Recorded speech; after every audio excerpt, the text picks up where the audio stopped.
Hello, and welcome to our new podcast, The 7 Habits of Highly Successful Testers. In this one-off mini-series, software test leaders and recruiters of software testers come together to share stories and give tips and advice on how to secure a long-term career in this amazing industry. In this episode 2 of 7, the team are going to be talking all about how important it is to be seen as someone who is easy to work with. We'd really love some feedback, so have a listen and see what you think. Hi again, welcome to the 7 Habits of Highly Successful Testers podcast mini-series. I'm Beth Marshall, I am Senior Test Lead over at Smoothwall. I'm here with my boss, the awesome Binni. Hello.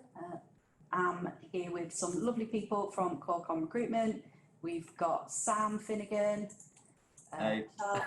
Charlie Brook, Hello. and also George Lund, who may or may not chip in depending on how his Wi-Fi is. So last time we had a quick chat about the first in our 7 tips of how to make yourself thought of as a I don't know how would you explain it?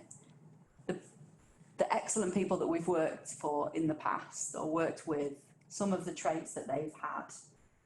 So last time we talked about being a go-to person, and this time we're going to look at tip number 2, which is being easy to work with. And I think, as Ali Hill has delivered a recent presentation on, he was talking about the value of testers in DevOps, and he said collaboration is a really key role for testers in that environment. Obviously DevOps is a growth area, it's one that we work in, and it's being someone that you'd want to collaborate with. Again, it ties into being that go-to person, but I think there's other things you can do to be seen as someone that is straightforward, good to work with, simple, laid back. Yeah. Yeah. I think the worst thing is when you've got to work on a team and there's that, let's say toxic, or just maybe difficult, or I'm pointing out negatives now, which I don't mean to do, but you do obviously get projects or teams when you're working, and it can break down massively if you've got somebody on the team who is not easy to work with. Just having one meeting, one stint of some difficulty can cause frustrations and can cause friction within the whole of that project or team. So I often try and just be a little bit open and laid back to the way that everybody on the team likes to work. You know, I find it really rewarding to be respectful of how every individual likes to work. Yeah. So even if it's not exactly how I might want something, I will try and work with that person to try and get what I need still, but still at the same time respecting however it is that they want to work as well.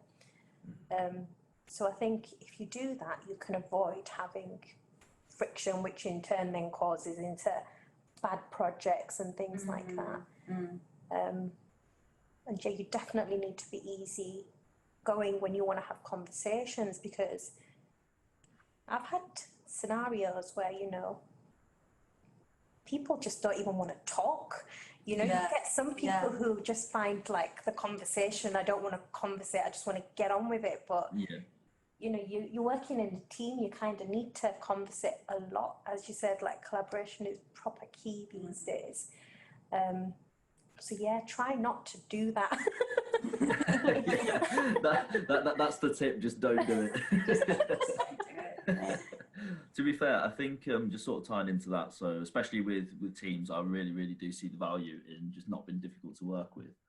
But I think as well, sort of externally, so people that might be from outside of the teams or whatever it might be. So especially from a recruitment point of view. So I would say everybody that we work with. So obviously, I know everyone has their strengths, their weaknesses, whatnot. I'm not saying I'm a perfect recruiter, but the best people to work with are the ones that are the most transparent. The ones that where like you might say something and they give you one word answers. It just in the back of my head, I'm just like, this is quite difficult to try and get like any sort of rapport going or whatever it might be. Whereas Beth, you know me, we've been on the phone for like an hour, up to an hour. We can talk, my friend. and it's quite dangerous because like an hour will go and I'm like, oh, I should probably get back to work. But that's the thing. I'd much rather have someone like that I can actually talk to and get a conversation out from, rather than someone that's just been a bit frosty. If that is your sort of personality and you just someone just a person of few words, that's absolutely fine. But then if there's a difference between trying to be purposely difficult, I think that's definitely something that you shouldn't do.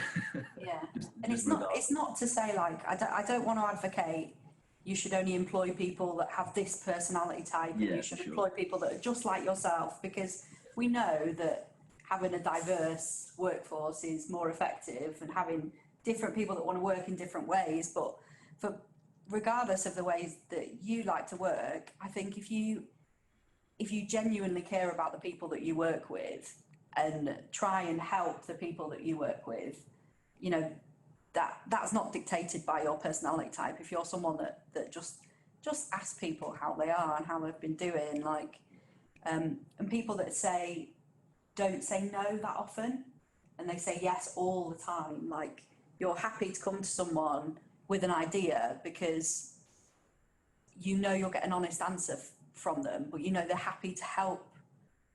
They'll get on board with things. Yeah. They're not instinctively like primed to say this is stupid, or well, we've always done it this way, so don't bother. You know, that kind of shutting things down. It's like they've got a bit of an upbeat kind of demeanour, basically. Yeah. Just someone that like your boss or your boss's boss would know that person as someone who's really straightforward to work with, and you can challenge things, and you can, you know, if you're unhappy about something, like we said before, it's better that you're honest about that. Yeah. But you can't just be negative. The only thing people hear from you is nothing or negative things. Yeah. Because that just doesn't. It doesn't sit well in the long term, does it? Like we were saying before, when you know, the tech industry is very small, as you guys will know, and the Yorkshire tech industry is even smaller, and so you often will come across people that you've worked with in the past. Like, that really isn't unusual, especially if you've worked in consultancies or for large organisations. You'll see the same people again, and you guys will have that all the time. And there's some names that come up. The first thing that if a CV lands on my desk and it's a name that I recognise, the first thing I think isn't what did that person do, it's what was that person like? What was that person like? That's what I care about. Like, how would they get on with the people? If I had to sit next to that person, would that be a good thing, or would I think, oh no, they're going to kick off about this thing again, or I don't know, whatever. Sometimes it's tiny things, isn't it? Yeah. But it makes a big difference to how people work together. Yeah, I think if you've got an experience, a really positive experience of working with somebody in the past, they wouldn't even necessarily need to tick all of the technical boxes or, you know, specific requirements you might have for a given project, because if you've worked with them and they've had other positive output, you might just call upon that person because you just think they'll deal with it. Even if they don't know how to do X, Y, Z, you know that person's so awesome to work with. The fact that they lack that little bit of technical thing is minor, because, you know, you'll just make sure that they can pick that up in the project. And they're often able to get the information that they need from other people without getting on the wrong side of them. Like, if you're easy to work with, then people want to work with you. They want to, you know, pair program with you. They want to do, you know, if you're someone that can help other people, then they will reciprocate that. And it just, it's a bit of a ripple effect, isn't it? If you've got that team that's made up of people like that, it's so nice to come to work. You know, it's a pleasure. It's not something that you dread having a conversation with people. You know, I've had things in the past where people have been, I've had conversations that I've had to record because they've been so only delivered at this technical level, and they don't understand that they sometimes need to moderate that. They need to just, depending on the audience, just deliver it, define it differently. And some people just don't have that capability. Well, some people do, but they just don't care that you don't. But the best people that I've worked with, that I think there's still names that come up every now and then. There's a guy called Danny Amini who's going to hate me for saying this. He gets really embarrassed, but I always blow smoke up his bum. But I worked with him at BJSS, and even now, like I play poker with some of the guys there virtually now, which is awesome. And his name happened to come up in the conversation last week, and everyone there, even the people that hadn't worked with him, were like, God, I'd love to work with him. Like, his projects were the best, and it wasn't what you were doing, it was because he just fostered this amazing team dynamic. And he just led by example, and he was so easy to work with. There was no fear there on his teams. I have that like with developers, you know, like you'll have particular developers where you're like, I really want to test his stuff. And if you get the opportunity to test something that he's tested, it's really good because your interaction with that person is just so good because they're so easy to work with. And you can sometimes obviously testers and developers have to work so closely together, you know. You need to understand what they've developed in order for you to be able to test it.